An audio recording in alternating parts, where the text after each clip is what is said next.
Ассалому алейкум. Силерге Кудайдын батасы тийсин, кымбаттуу достор. Микрофондо Кемелбек Жуманазаров жана Гүлайым Жаманкулова. Силер менен эфирде кайрадан жолугушуу биз үчүн абдан жагымдуу. Бүгүн биз эмне жөнүндө айткыбыз келет? Биз балдар дүйнөсү өспүрүм деген программабызды улантабыз жана биздин өспүрүм балдарыбыз мүмкүн болушунча азыраак оорушу үчүн эмне кылыш керектиги жөнүндө сүйлөшөбүз.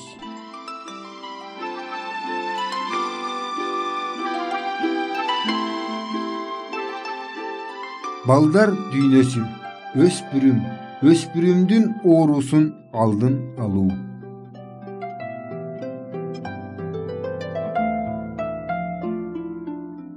Азыркы биздин тез өтүп жаткан мезгилибизде ар бир үй бүлөдө түйшүктөр, кам көрүүлөр жетишип жаткан убакта ата энелер өзүлөрүнүн өспүрүм балдарынын ден соолугуна тийиштүү көңүл бурушпайт. Ал эми балдардын да мектепте, үйдө ар кандай иштери көп, ар кандай кызыгуулары бар, достору менен чогулуш керек. Ошентип, эгер бир жери ооруса, өзү эле басылып калат деп күтүшөт же өз алдынча дарылана башташат. Башка сөз менен айтканда, өспүрүм өз ден соолугуна бар калбаган мамиле кылат.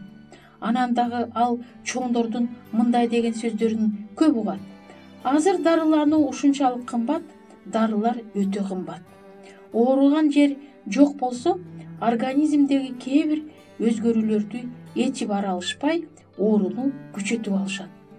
Мына ошондо күчөп кеткен ооруга акча да көп кетет, күч да кетет, нерв да коройт.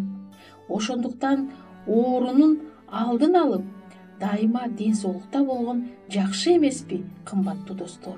Врачтардын айтканын угуп көрөлүчү. Мисалы, сиздин башыңыз ооруп калды дейли, бирок анча деле катуу ооруган жок. Анын себебин өзүңөр аныктоого аракет кылып көргүлө. Уйкуңуз канбай калдыбы? Көп иштедиңизби? Абасы жетишсиз бөлмөдө отурдуңузбу? Кыжалаттандыңызбы?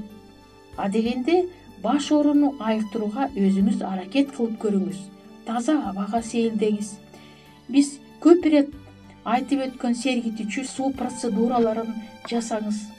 Жана акырында жалбыз менен бал кошулган чай ичип жатып эс алыңыз. Бирок 1-2 саат өткөндөн кийин баш ооруңуз басылган жок. Демек, анын себеби капысынан эмес. Баш оору организмдеги бир оорунун пайда болушунун белгиси. Мына эми врачка кайрылуу керек. Баш оору эмнеден болуп жаткандыгын врач аныктайт. Мүмкүн бул кан басымынын жогорулашынан же атмосфералык басымдын кескин өзгөрүүсүнөн же кароо кеткендиктен болуп жаткандыр.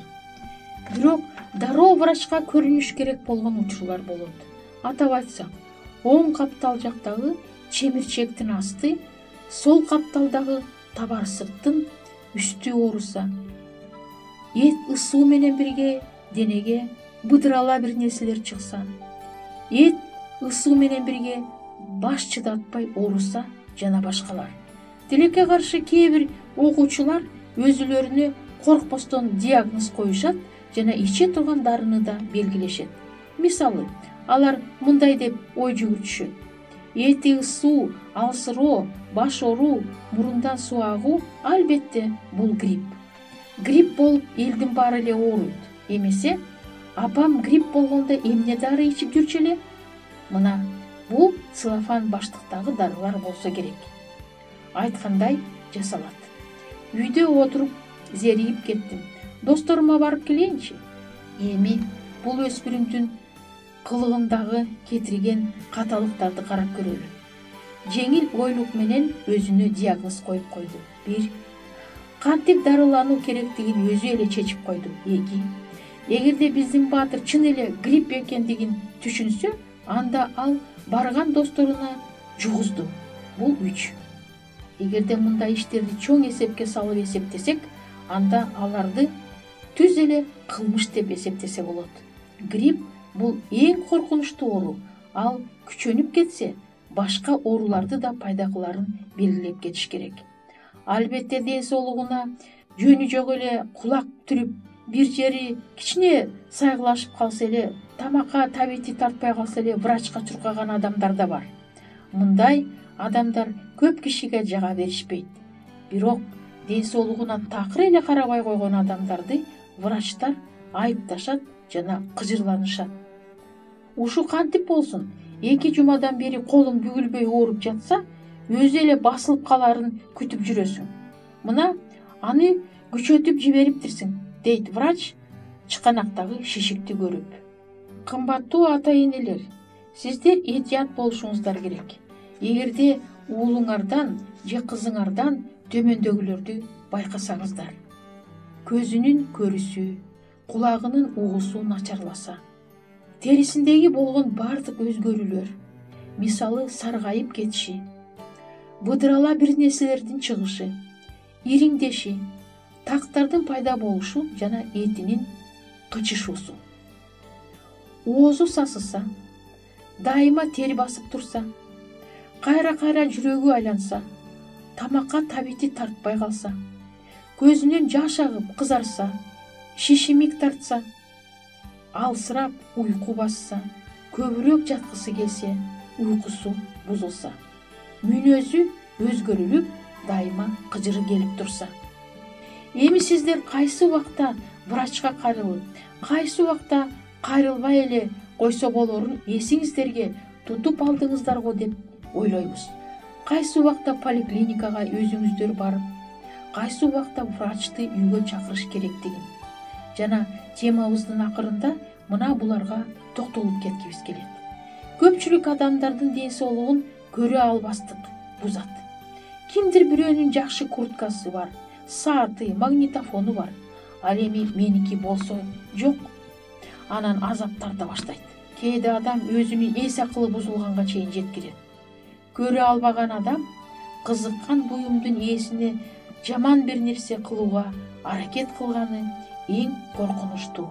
Кызыккан буюмдун ээсине жаман бир нерсе кылууга аракет кылганы эң коркунучтуу. Мындан көп эле жыл мурда болгон бир ушул кезге чейин эсимде калган бир окуя эсиме түштү. Орто чарба эле үй бүлөдө жашаган кыз жайында иштеп тапкан акчасына жакшынакай көйнөк сатып алат. Ичи тарыган жолдош кызы аны сыя менен булгагысы келет. Ал сыяны когусунан төгүп алгандай кылам деп жатып өзү булганат. Ошондо анын жини келип кетип, сыяны досуна чачып жиберет.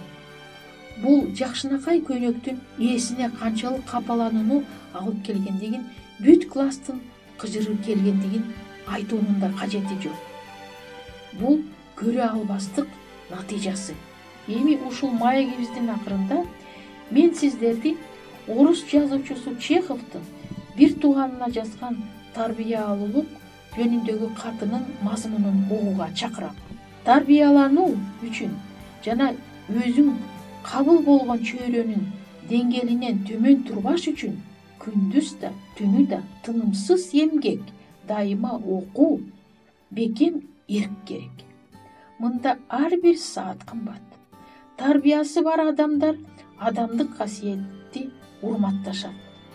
Ошол үчүн дайыма камкор, жумшак, сылык жана илпек. Алар жоголгон балка же резинка үчүн козголоң чыгарышпайт. Бирөө менен жашап, бул үчүн милдет кылбайт. Ал эми кетип баратып, сиз менен жашоого болбойт деп айтышпайт. Алар чуруу чууну да, суукту да, тузу ачуу шорпону да кечиришет. Алар ак ниет, калптан, өрттөн корккондой коркушат. Болор болбос иште да калп айтышпайт. Калп уккан кишиге да жана айткан кишиге да жаман. Ал өзүлөрүндөгү эстетиканы тарбиялашат. Аларга таза денедеги таза рух керек. Тарбиясы бар адамдар ушундай. Бул жазуучу, психолог жана эң сонун врач Чеховдун пикири болчу.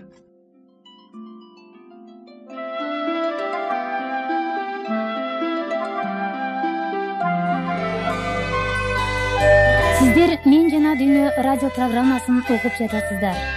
ким өзүнүн ден соолугун ошондой эле руханий ден соолугун чыңдагысы келсе жана үй бүлөдө болгон түйшүктөрдү чечүүгө муктаж болсо, биздин радио программаларыбыз жардам берет деп ойлойбуз.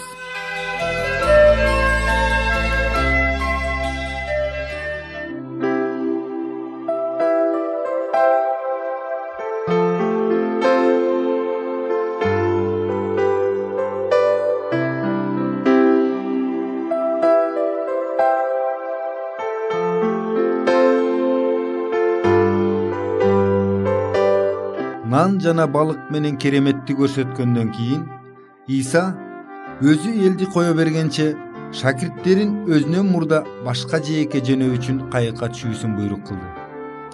Элди кое берип, ал жалгыз өзү сыйынуу үчүн тоого чыкты. Жана кечинде ошондо жалгыз калды.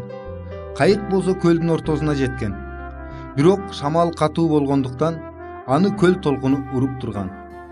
Аябай терең түндүн бир убагында Иса көлдүн үстү менен басып шакирттерине барды. Шакирттер аны көлдүн үстүнөн басып жүргөнүн көрүп кооптонушту жана минтип айтышты. Бул элес экен. Коркушкандыктан кыйкырып жиберишти. Бирок Иса ошол замат алар менен сүйлөшө баштады жана минтип айтты: "Көңүлүңөрдү көтөргүлө, бул менмин, коркпогула." Петр ага жооп берип мындай деди: "Теңир, эгерде бул сен болсоң, мени суунун үстү менен басып кел деп буйручу." Иса болсо айтты: "Кел." Кайыктан чыгып, Петр Исага жакындап баруу үчүн суунун үстү менен баса берди. Бирок катуу шамалды көрүп коркуп кетип чөгө баштап кыйкырды: "Теңир, мени куткарып ал." Иса ошол замат ага колун сунуп кармап: "Эй, ишеними аз, эмнеге сен шек кыласың?" деди. Алар кайыкка түшкөндө шамал басылды. Кайыктын ичинде болгондору болсо Исага жакындап, ага жүгүнүп минтип айтышты: "Чынында эле сен Кудайдын уулусуң." Бул болгон окуя Жаңы Осиятта Матфейден ыйык Инжилде 14-бап 22-ырдан 33-ырга чейин жазылган.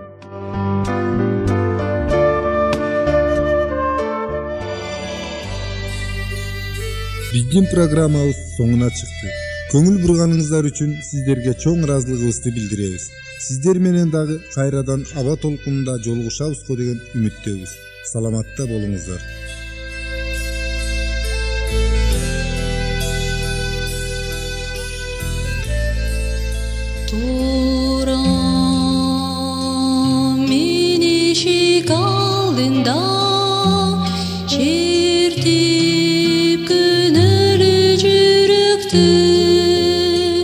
Nazik